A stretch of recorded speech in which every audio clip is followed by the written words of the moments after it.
سر یہ بتائیے گا کہ انکوائری رپورٹ کے اوپر امپلیمنٹیشن اب ہونے جا رہا ہے تو کیا ایگزٹ کنٹرول لسٹ پر کچھ لوگوں کے نام ڈالنے کا کوئی پلان ہے؟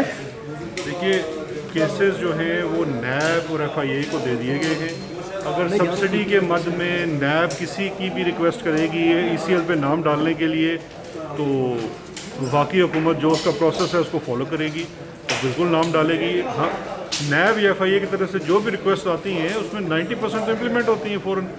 10% میں بھی اگر کوئی لیگل لکونہ ہے تو تب اس کو ریجیکٹ کیا جاتا ہے. تو اس لیے یہ اب تحقیقاتی اداروں کی سوابدید ہے کہ اگر وہ کسی کو ای سی ایل پہ ڈالنا چاہتے ہیں تو وہ ریکمینڈ کر سکتے ہیں. اچھا, مجموعی طور پر سر شوگر جو کرائسس رپورٹ ہے اس پہ کتنی بدعنوانی کی گئی اور کیا پلی بارگیننگ کی اس میں موجود ہوگی آپشن؟